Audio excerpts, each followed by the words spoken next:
Boa noite, queridos irmãos, graça e paz. Sejam todos muito bem-vindos para mais uma leitura orante dos Salmos. Hoje a nossa atenção se volta ao Salmo de número 20. É um salmo cuja autoria é atribuída a Davi, e ele é um salmo que ele tem uma característica literária de ser um salmo régio, ou que relativo ao rei, ao ungido, tá? Eu vou fazer essa leitura 3 vezes. Ele é um salmo um pouco mais curto, a gente tem como fazer isso, para que a gente aproveite ao máximo esses momentos de pausa.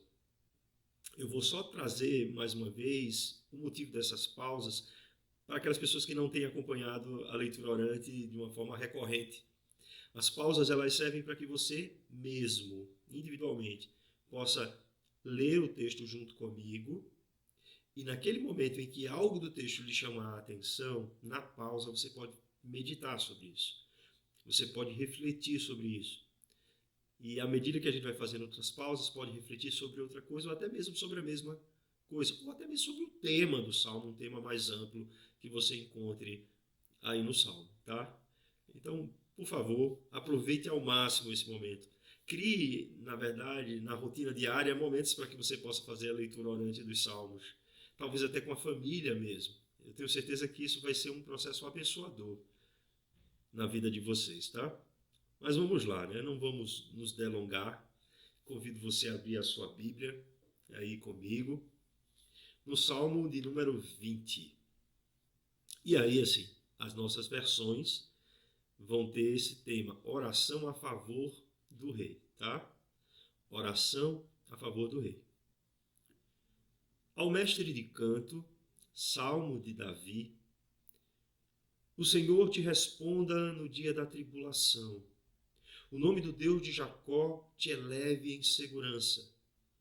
Do seu santuário te envie socorro, e desde Sião te sustenha.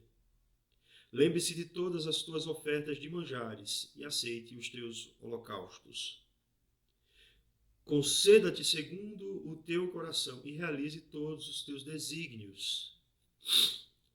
Celebraremos com júbilo a tua vitória, e em nome do nosso Deus hastearemos pendões. Satisfaça ao Senhor a todos os teus votos.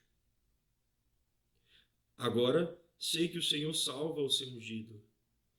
Ele lhe responderá do seu santo céu, com a vitoriosa força de sua destra. Uns confiam em carros, outros em cavalos. Nós, porém, nos gloriaremos em o nome do Senhor nosso Deus.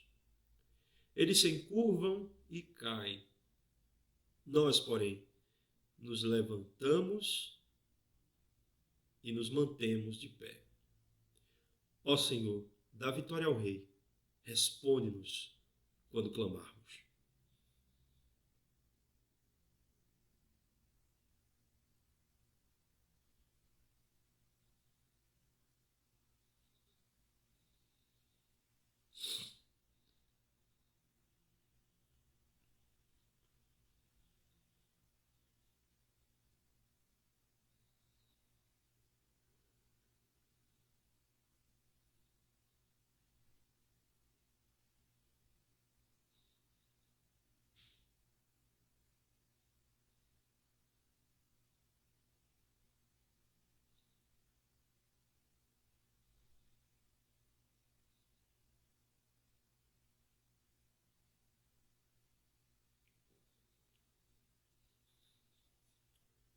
O Senhor te responda no dia da tribulação. O nome do Deus de Jacó te eleva em segurança. Do seu santuário te envie socorro, e desde Sião te sustenha. Lembre-se de todas as tuas ofertas de manjares, e aceite os teus holocaustos. Conceda-te segundo o teu coração, e realize todos os teus desígnios. Celebraremos com júbilo a tua vitória, e em nome do nosso Deus hastearemos pendões. Satisfaça ao Senhor a todos os teus votos. Agora sei que o Senhor salva o seu ungido. Ele lhe responderá do seu santo céu com a vitoriosa força de sua destra. Uns confiam em carros, outros em cavalos. Nós, porém, nos gloriaremos em o nome do Senhor nosso Deus. Eles se curvam e caem.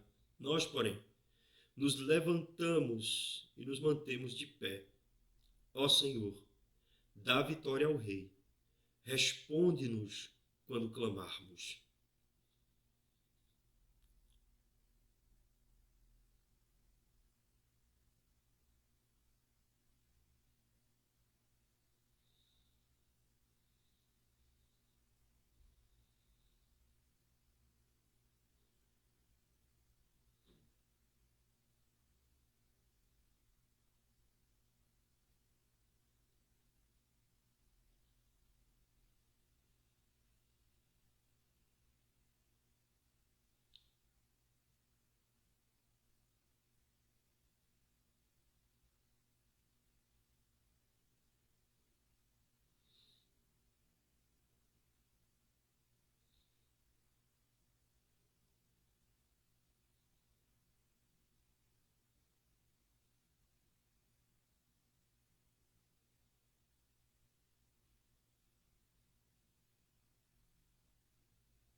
O Senhor te responda no dia da tribulação. O nome do Deus de Jacó te eleve em segurança. Do seu santuário te envie socorro, e desde Sião te sustenha. Lembre-se de todas as tuas ofertas de manjares, e aceite os teus holocaustos. Conceda-te segundo o teu coração, e realize todos os teus desígnios. Celebraremos com júbilo a tua vitória, e em nome do nosso Deus hastearemos pendões. Satisfaça o Senhor a todos os teus votos. Agora, sei que o Senhor salva o seu ungido. Ele lhe responderá do seu santo céu, com a vitoriosa força de sua destra. Uns confiam em carros, outros em cavalos.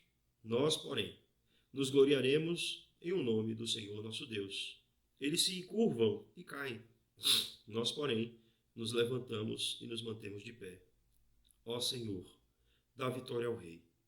Responde-nos quando clamarmos.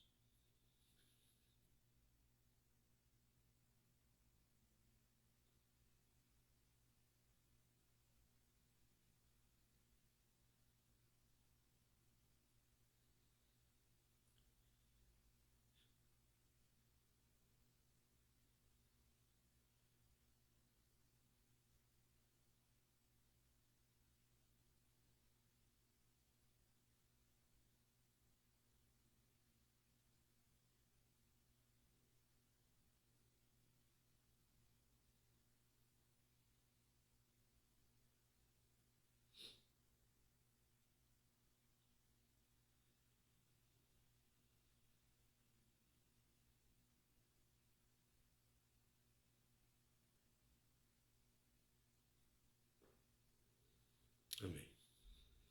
Queridos,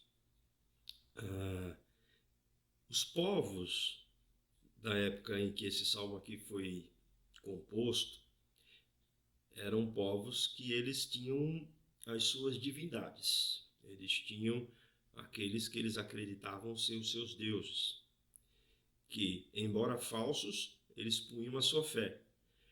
E quando eles saíam para uma batalha ou saíam para pelejar, eles associavam a vitória ao desígnio desses deuses, sendo que não sabendo eles que na verdade não era aqueles ídolos que eles adoravam que dariam a ele vitória ou não. O Deus de Israel, o Deus de Davi, né, é o Deus que tanto faz dar vitória ao seu povo, quanto faz, dependendo da situação, fazer com que o seu povo seja derrotado como castigo, para que o povo possa se voltar para ele. Esse é um salmo que fica muito claro a dependência que o povo tem de Deus. O povo de Deus tem de Deus. Em algum momento do salmo vai estar ali no verso 7, Uns confiam em carros, outros em cavalos. Está falando de um cenário de batalha, tá? Mas nós faremos menção ao nome do Senhor. Traz aí uma ideia de dependência, de confiança. Ele é um salmo régio, é um salmo que trata do rei, do ungido, como a gente já viu aqui na leitura do salmo. Trata do rei Davi. Sendo que esse salmo é como se fosse uma liturgia de preparação para uma batalha. O que a gente tem nesse salmo? A gente tem o povo abençoando o rei. Se você for aí do verso 1 ao verso 5, é como se fosse uma oração, né? Pedindo o povo pedindo a Deus que o rei fosse abençoado, né, nesse momento de batalha. A gente vai ter aí no verso 2 ou um salmista, ou um profeta, ou um sacerdote, que ele vai estar anunciando a resposta de Deus a partir do verso 6, a partir do verso 6. No verso 7 e 8, a congregação declara a resposta fiel a Deus, né? Tendo aí uma obediência pela fé.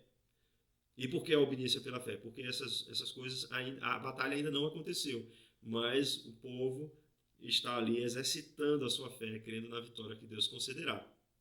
O verbo aqui no hebraico que é utilizado na maioria dos versos é o verbo imperfeito. E ele tem uma característica, o verbo imperfeito, que ele fala de alguma coisa do futuro, expressando um desejo. É como se aqui existisse no texto a palavra que, por exemplo, que o Senhor te responda no dia da tribulação, entendeu? Mas está aqui ausente, porque no texto hebraico não tem essa palavra. Então, era como se fosse assim, que o Senhor te responda no dia da tribulação, né? Que o nome de Jacó te eleve em segurança. Porque essa é uma questão do verbo hebraico, ele tem esse sentido, o verbo imperfeito tem essa característica modal, que expressa sempre um desejo e está relacionado a algo ou a algum evento futuro.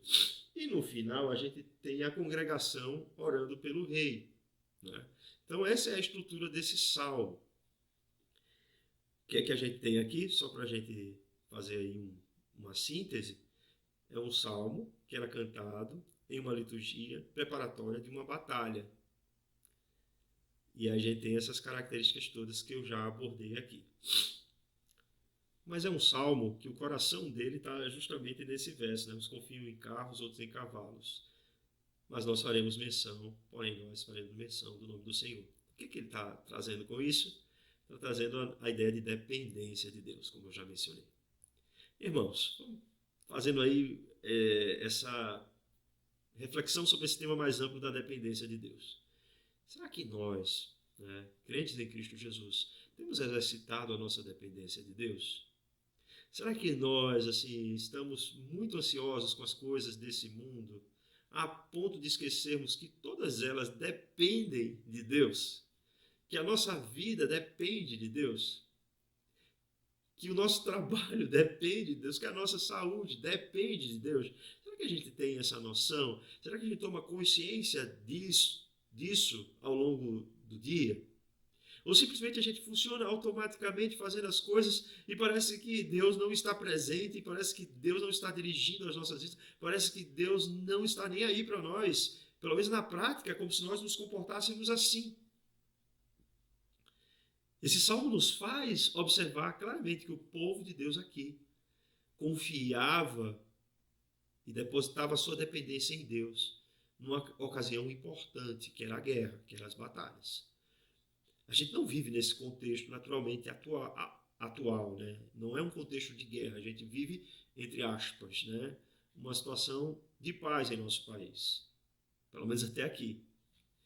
E o contexto de guerra, meus irmãos, é um contexto que é uma vivência culminante de um povo.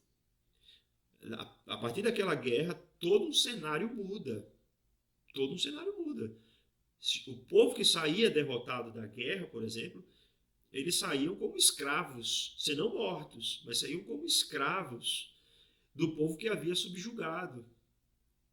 Então perdiam as suas possessões, muitas vezes perdiam seus familiares. É um contexto muito duro, muito cruel. Então, essa preparação para o contexto de guerra dá uma noção de quanto era importante para o rei, no caso de Davi, como também para o povo, essa preparação. Essa preparação. E aí eles começam fazendo uma oração pelo rei, né? O Senhor te responda no dia da tribulação. O nome do Deus de Jacó te eleve em segurança. Seja no momento de guerra, no momento de dificuldade, no momento em que você estiver vivendo um cerco ou alguma coisa parecida, que o Senhor venha e te livre, te eleve, te puxe dali, te guarde. A gente precisa orar também, meus irmãos, nesse sentido, né? Pedindo pelas várias pessoas, né? Para que Deus guarde, para que Deus proteja, pedindo para que Deus guarde os nossos líderes, né? Que Deus proteja eles do mal.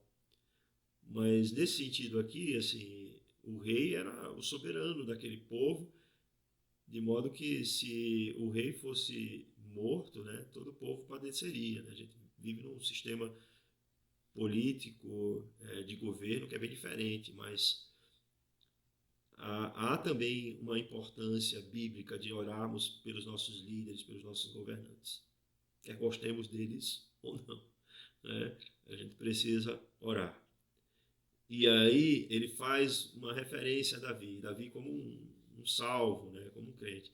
Do santuário te envia o socorro, desde Sião te sustenha. Ele está dizendo assim, olha, o socorro não vai vir da força do exército de Davi. O socorro não vai vir das habilidades de guerra de Davi, não vai vir das estratégias. A nossa oração é porque a gente sabe que o socorro vem de ti, Senhor. O socorro vem de ti. Então, o nosso coração deve se inclinar a Deus em dependência para a gente saber e ter essa consciência de que o nosso socorro vem do Senhor. Por mais que nos esforcemos e tenhamos sim que nos esforçar, mas o socorro vem de Deus. Em última instância, né, o socorro está sendo dado pelas mãos de Deus. E a gente precisa crer nisso, tá? E aí ele vai falar de algumas coisas que dizem respeito ao comportamento do rei, né? Lembre-se de todas as tuas ofertas de manjares e aceite os teus holocaustos. O que acontecia naquele contexto? Se ofereciam sacrifícios e se ia até o templo, até o santuário, até o tabernáculo, oferecer sacrifícios a Deus e pedir a direção de Deus para a batalha. Entenderam? Era isso que acontecia. Então, o que o Salmo está apontando aqui? Que aquelas ofertas que estavam sendo oferecidas, aqueles sacrifícios, e quando ele fala aqui oferta de manjares e holocausto, ele está falando dos sacrifícios de maneira geral, né? Que eram oferecidos ali no tabernáculo. E ele está dizendo que o Senhor lembre desses sacrifícios, que o Senhor leve em conta esses sacrifícios. E no verso 4 ele diz assim, conceda-te segundo o teu coração e realize todos os teus desígnios. Então, quando a gente está tratando aqui de uma batalha, de uma guerra, a gente vai entender que os desígnios, né, aqui tem a ver com o propósito de vencer a batalha, né? O propósito de sair vitorioso do enfrentamento com o inimigo. Então, é esse os desígnios do coração do rei, né? Quando ele saía para pelejar. E aí ele vai dizer no verso 5 algo como uma palavra profética, né? Celebraremos com júbilo a tua vitória.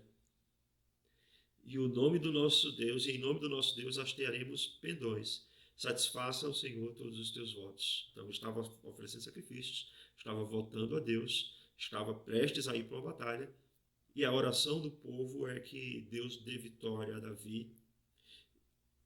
E o que acontecia quando os soldados voltavam de uma batalha vitoriosos? Eles voltavam hasteando bandeiras, hasteando pendões, para dar provas de que eles venceram aquela batalha, né? Então, a oração do povo é que isso aconteça com Davi e que Deus satisfaça tudo aquilo que ele tem votado nesse sentido. Aí há uma pausa aqui, porque agora entra uma outra estrutura.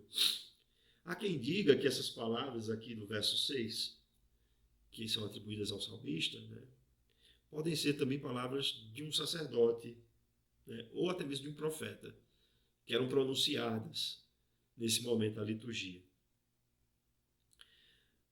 Que são palavras que dizem assim: agora sei que o Senhor salva o seu ungido, e lhe responderá do seu santo céu com a vitoriosa força de sua destra. Era como que depois dessa oração, ou um profeta ou um sacerdote trouxesse essa palavra de Deus, essa palavra de Deus de encorajamento, essa palavra de Deus de certeza e confiança de que Deus daria vitória ao seu ungido, daria vitória ao rei, tá? Então é nesse sentido aqui que essa palavra está posta no texto. Ou seja, meus irmãos, o que a gente entende aqui?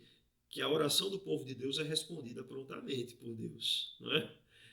A resposta nem sempre é uma resposta positiva. Nesse caso aqui foi. Mas Deus responde sim às orações. E na liturgia do povo de Israel de uma batalha, Deus respondia através ou do próprio salmista, ou de um profeta, ou de um sacerdote. A gente não sabe muito bem. Mas essa era a resposta dada. Né? Uma resposta que enfatizava a confiança. Uma resposta que enfatizava o encorajamento para a batalha. Porque Deus estaria do lado deles quando eles se guerreassem. E a gente sabe na história do povo de Deus que todas as vezes que Deus esteve do lado do povo de Deus, o povo venceu as batalhas. Até mesmo lutando contra exércitos que eram muito maiores que eles, que tinham muito mais força militar do que eles. Ainda assim, o povo de Deus vencia as batalhas e de maneiras até um pouco estranhas para nós, né? A gente tem algumas batalhas que foram vencidas com Deus confundindo o próprio exército do inimigo, fazendo com que eles lutassem contra si. Então são características da ação de Deus, né? Da ação sobrenatural de Deus na vida comum do povo de Deus. Porque naquela época as guerras e as batalhas, né? Naquela fronteiriça ali com os povos de Canaã, né?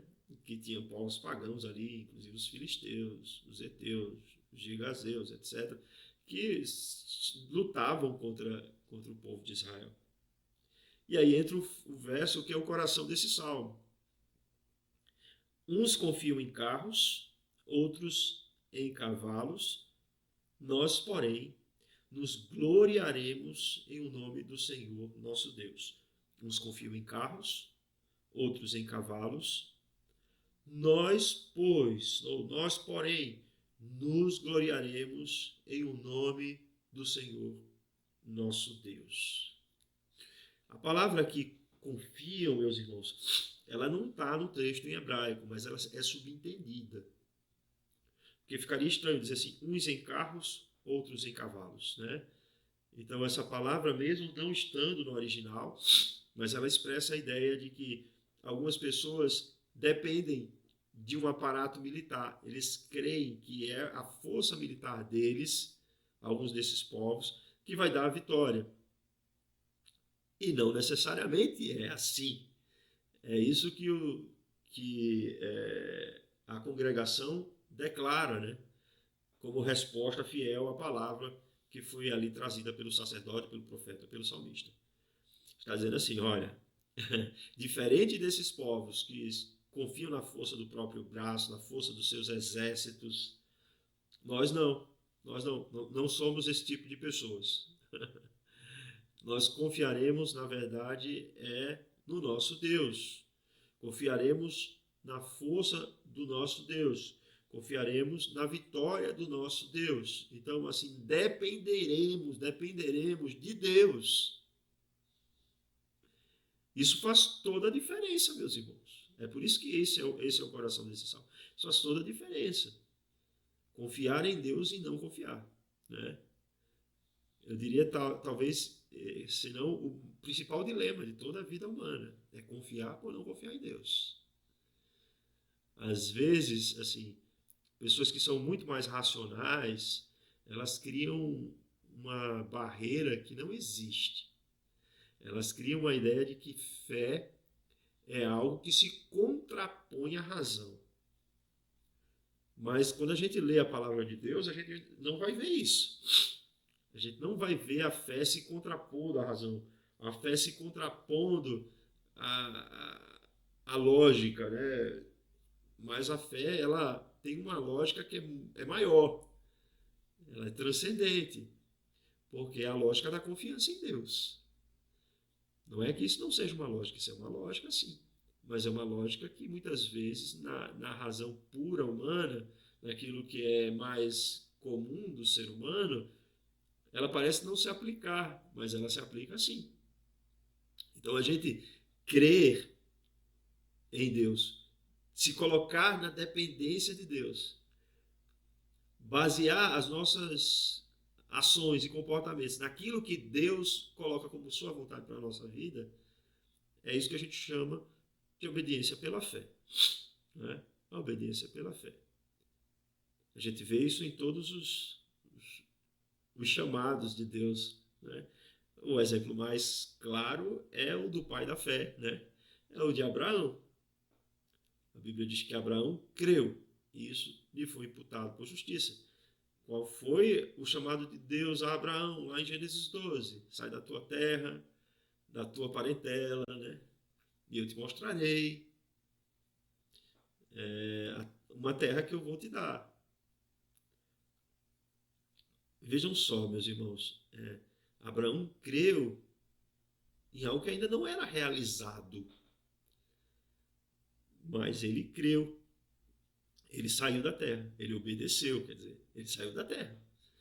Ele foi para um lugar, como ele saiu do lugar onde Deus ordenou que ele saísse e se encaminhou para o lugar onde Deus estava direcionando a ele. Então, assim, a fé sempre nos leva a esse movimento, a abandonar algumas coisas que devem ser abandonadas em nossa vida, porque não dizem mais respeito àqueles que foram regenerados por Deus, e a se voltar para as coisas de Deus, a se voltar para aquilo que Deus nos orienta a fazer, determina que nós façamos como seu povo. Então, uns confiam em carros, outros em cavalos. Mas nós, né, porém nós, nos gloriaremos em nome do Senhor nosso Deus. O Senhor aqui está grafado em caixa alta, versalete, né? E isso indica que é o Deus da aliança, o nome que Deus se revelou a Moisés, eu sou o que sou. É o Deus da aliança. Nós nos relacionamos com Deus através dessa aliança. E podemos crer que Ele é o garantidor dessa aliança. Podemos crer que Ele nos dará vitória. Mesmo que algumas das batalhas dessa vida não saiamos vitoriosos. Mas ainda assim, Deus nos dará vitória. E muitas vezes, muitas dessas batalhas não saímos vitoriosos por conta do nosso próprio pecado, né? Então é isso. E aí se reforça no verso 8 esse contraste. Ele falando daqueles que confiam em carros e cavalos. Ele vai dizer assim, eles se encurvam e caem. Ora, se eles têm um poderio de exército maior, eles deveriam sair vitoriosos, mas não é o que acontece quando Deus está do lado do seu povo. Eles se encurvam e caem, esses que confiam nos seus exércitos, nos seus cavalos, nos seus cavaleiros. Nós, porém, nos levantamos e nos mantemos de pé. Nós podemos até cair, mas Deus nos dá força para nos levantarmos e para nos mantermos de pé. Que coisa maravilhosa, né, meus irmãos? Sabemos que Deus sustenta a nossa vida. Sabemos que não precisamos confiar na força do nosso próprio braço. Sabemos que temos de depositar nossa confiança em Deus, porque Deus sim, Ele tem poder de nos levantar. Deus sim, Ele tem poder de nos pôr de pé. E não foi exatamente isso que aconteceu na nossa vida? Né? Vivíamos mortos, meus irmãos, em nossos delitos e pecados. Vivíamos alheios à vontade de Deus. Éramos, por natureza, inimigos de Deus. E aí Deus, na sua misericórdia, vem ao nosso encontro, nos chama de uma forma eficaz, nos traz para perto de si, nos levanta, nos tira das trevas para a sua luz, nos tira das trevas para o reino do seu Filho amado, nos tira de um charco de lodo, né? De um lodaçal de pecado, e firma os nossos pés numa rocha que é Jesus Cristo. Dessa forma, meus irmãos, nós temos em Deus a garantia de que Ele nos sustentará. Se você enfrentou alguma situação, meu irmão, minha irmã, em que você se sentiu derrotado, fragilizado, lembre-se que Deus é perito de nos erguer, perito em nos erguer, perito em nos colocar de pé, perito em devolver a nossa dignidade. A nossa confiança não pode ser posta em nada que ocupe o lugar que Deus tem na nossa vida, que venha ocupar esse lugar. Porque a nossa resposta vem do Senhor. É assim que o Salmo se encerra. No verso 9, a gente tem aqui a congregação fazendo uma última oração pelo rei. Diz assim: ó Senhor, dá vitória ao rei. Responde-nos quando clamarmos. Amém, meus irmãos. Essa resposta de Deus é uma resposta sempre para o nosso bem, não é? Mesmo que ela seja um não, viu, meus irmãos? Porque às vezes a gente tem um desejo no coração de que a resposta de Deus para nós seja sempre um sim, né? Mas Deus sabe o que é melhor para a nossa vida. A gente precisa confiar nele também nesse sentido. A gente precisa depender dele também nesse sentido, quando Deus diz não. E muitas vezes ele diz não, meus irmãos, porque ele tem algo melhor para a nossa vida. Vamos aprender, então, a depender do Senhor. Não vamos nos confiar naquilo que nós mesmos podemos produzir, mas vamos confiar naquilo que Deus é capaz de fazer pelas nossas vidas. Vamos nos esforçar, claro. Vamos nos esforçar para conquistarmos aquilo que desejamos, mas sempre vamos lembrar que não podemos fazer nada se Deus não estiver do nosso lado, se Deus não estiver nos dando força, se Deus não estiver dirigindo os nossos passos. Que Deus nos ajude, meus irmãos, e tenha misericórdia de nós. Vamos fazer uma oração? Santo e bendito Deus, Pai eterno, nós te damos graças pela tua palavra. Queremos te agradecer, ó Deus, porque reconhecemos que sem ti não somos nada, sem ti nada podemos fazer. É por isso que te buscamos, Senhor, para dizer que dependemos de ti. Não é feio para nós dizermos a nossa dependência de ti, falarmos da nossa dependência que temos, Senhor, de ti, porque tu és quem sustentas as nossas vidas. Tu és quem nos dá, Senhor, condições de saúde para trabalharmos, para cuidarmos das nossas casas. Tu és aquele que nos fortalece, Senhor, nos momentos de tribulação e de angústia. Tu és aquele, Senhor, que responde do teu santuário celeste às nossas orações. Tu és aquele que nos convida, Senhor, a desenvolvermos uma intimidade, confiando cada vez mais em Ti, Senhor, e rejeitando, Senhor, as coisas que são falsas garantias de segurança desse mundo. Nós te rogamos, Senhor, fortalece a nós como Teu povo. Fortalece-nos, Senhor, para que possamos, Senhor, nos enfrentamentos, nas batalhas da vida, naquilo que temos a enfrentar, Senhor, sempre recorrermos a Ti, sempre buscarmos em Ti a resposta, para que possamos, Senhor, combater sempre o bom combate para a glória do Teu nome. É isso que nós oramos e agradecemos em Cristo Jesus, nosso Senhor. Amém e amém. Queridos, tenham uma boa noite. Fiquem com Deus e até a próxima.